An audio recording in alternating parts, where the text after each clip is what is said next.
So my name is Paul Smoke, and I have been at Wagner for 18 years now.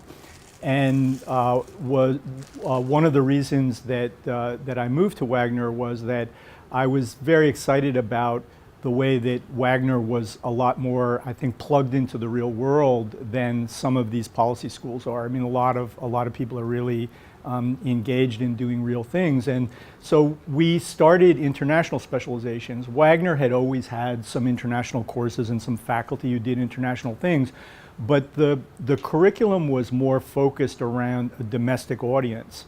And so with John and a few other colleagues, we created these international specializations, not as a separate program, but as something that was overlaid on the existing program. So we have the MPA, the public finance, public management, public policy. We have the Master of Urban Planning and the MPA in health. So what we started not by creating a separate program, but by overlaying a set of international courses on top of that. And very explicitly, our international was more focused on development. It was more focused on developing poorer and middle income countries rather than international relations and treaties and things like that. I mean, there are some courses related to that, both at Wagner and other places around NYU, if you have that, and we're actually starting a new dual degree program in international relations and public administration. Maybe not next year. We're dealing with the regulators now, so we have to get approval for that.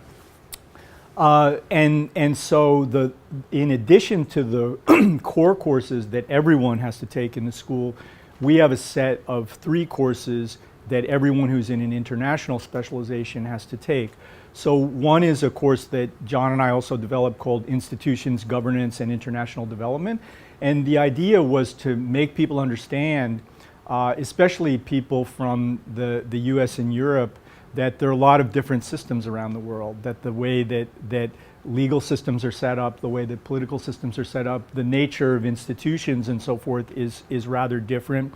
And that there's also a whole set of international institutions out there. People know about the UN and the World Bank, but in kind of very selective ways. So we try to give people an overview of that broader universe of agencies and including non-governmental agencies and foundations and newer actors as well, the BRICS and so forth who are moving into this sphere.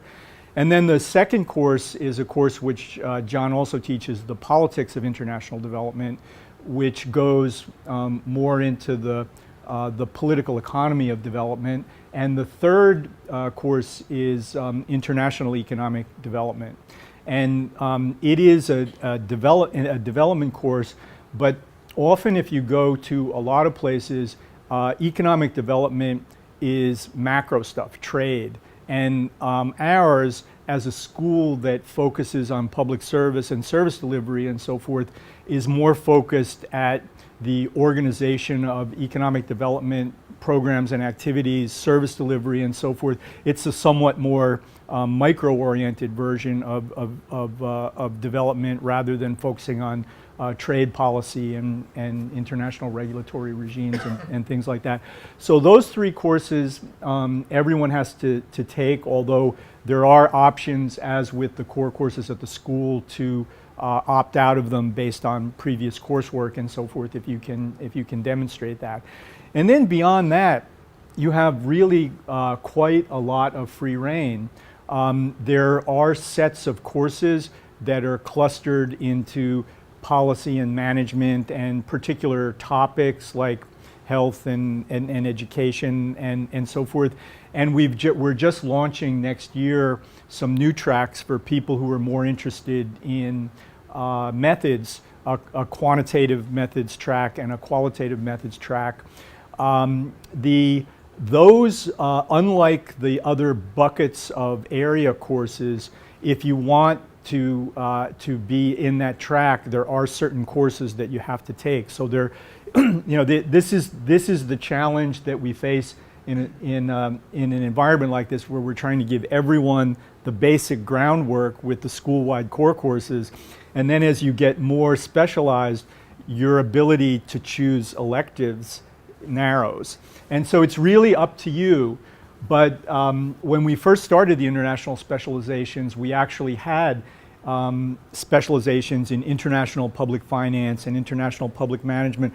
And people started feeling so constrained by all the requirements to meet that most people started doing what we were calling our general international development specialization, which means you just have to take those 3 additional courses and then you work out with your advisor and so forth, the other courses that you would take.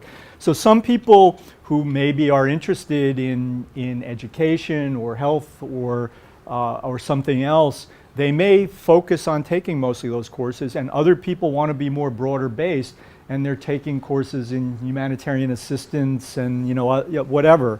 And some people are more interested in the policy angle, so they're taking more policy courses, and other people are more interested in management, so they're taking various types of public and nonprofit management courses that would be relevant for their careers.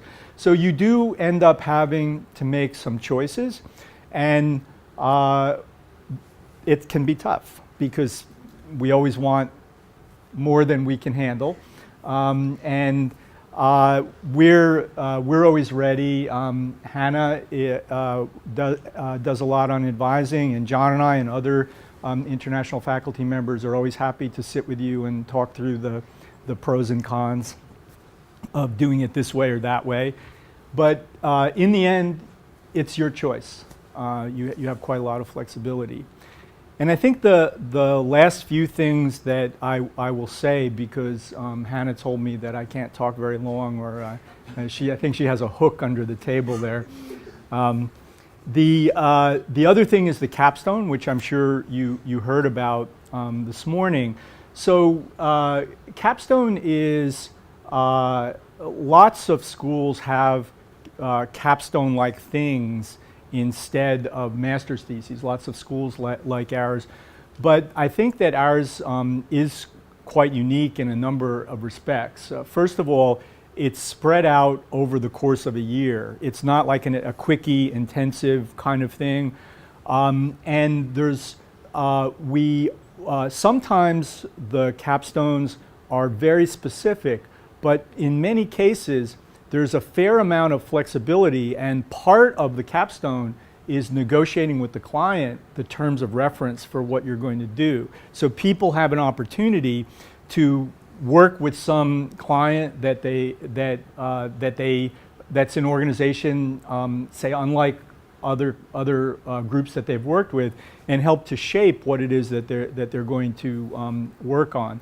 And there are all kinds of things. Some of them are traditional consulting reports, but other people have done training programs and have done shorter memos, the business plans, designed piloted survey instruments, done websites, done videos. There's really, we don't have, you don't have to turn in a 35-page paper with certain margins and things like that. It's really, it's what we collectively, you'll always have a faculty advisor who will work with you and the client. It's what we collectively decide on, and then we try to set up a timeline and make sure that people meet it.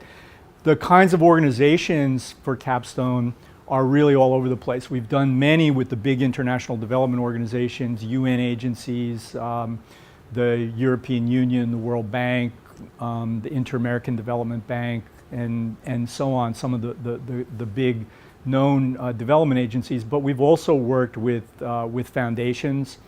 We've worked, a lot of our capstones are with NGOs, big ones that you've heard of, and small ones in a small developing country that you've never heard of. So we try our best to match your capstone experience with something that is exciting to you.